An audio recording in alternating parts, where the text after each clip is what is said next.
I was quite well aware that the guideline is not to register, but still it's good that we went there, and I think this is important, that we do not ignore them, because this is first politically incorrect, and second, this means that the job is not done completely.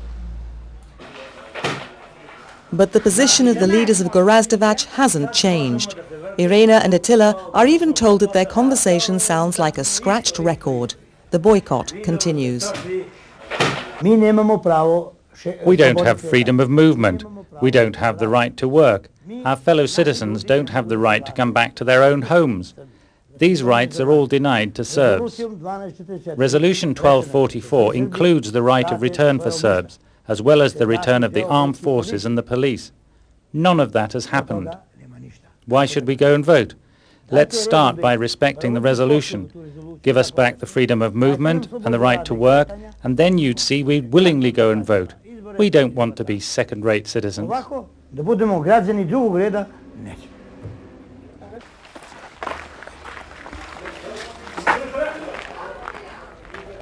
In Serkoles, another enclave in the Peja region, the UNVs face yet again a show of indifference. Although about 1,000 Serbs out of the 100,000 living in Kosovo have registered, the majority is staunchly against the census. I think it's a major error on their part, because they are involved. If they're involved in the future of Kosovo and democracy in Kosovo, then the first thing they should do, in my opinion, is vote. Some of them believe they could put pressure on us, but they have not succeeded. The elections will take place with or without the Serbs. We would much prefer that the Serbs voted, and in certain areas they will vote.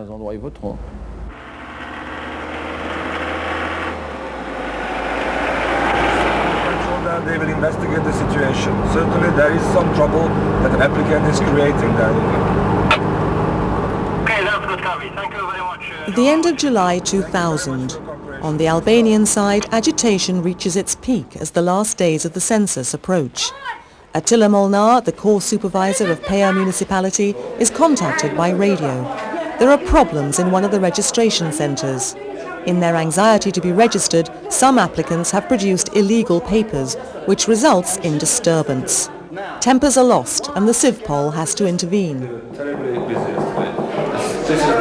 sir. Thank you very much for coming so fast. Many people did not register in the last 3 months. They didn't take the time. Now there's rush hours.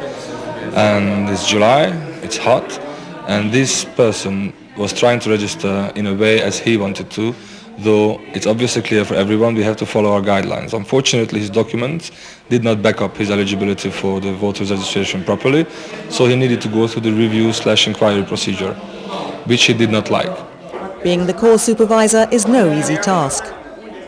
The United Nations volunteers really are the salt of the earth, because they're motivated by principles and not by any administrative or professional interests, and they seek out this experience and involvement. I like them very much. If they hadn't been here, it would have been very, very difficult.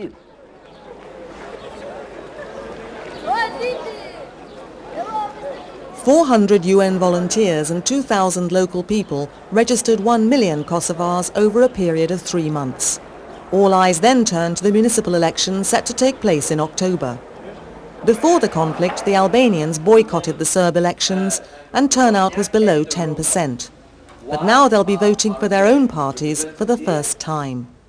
Today it's municipal, but maybe tomorrow it could be more. They have high hopes. Voting in elections which are as democratic as possible at the municipal level has nothing to do with independence. It has to do with democracy. And democracy will lead to other things, things we can't even imagine yet in this country which has not known democracy, or at least for a long time. There will doubtless be more global elections, and we will doubtless establish a solid level of autonomy. It's what everyone wanted, which already happened under Tito, and which left people with very good memories of the period of '74. October 2000. 3 months after the registration, the ethnic Albanians flocked to the polls to vote in the first free democratic elections ever held in Kosovo. The moderate leader Ibrahim Rugova's party won almost 60% of the votes, whereas his main rival, Hashim Thaçi, polled only 27%. Meanwhile, historic changes were taking place in the Yugoslav Federation. Slobodan Milosevic was ousted by Vojislav Koštunica. However, although the new president is more moderate, his position remained unchanged. Kosovo is legally part of Serbia. Nevertheless, under the United Nations administration, the province has turned a new page. As a first step, a training program for the municipal councillors has been initiated by the United Nations Development Programme. If there is a local self-government, then it will need to be democratic, participatory, transparent, accountable. These are things which will need to be in place whether or not Kosovo becomes independent, and regardless of the degree of autonomy that will be in place. There's been a regime change in all of the former Yugoslavia, and with this change of regime comes new skills that are required for governance, and these are the skills that we provide. A new regime, new skills, in short, a future of changes.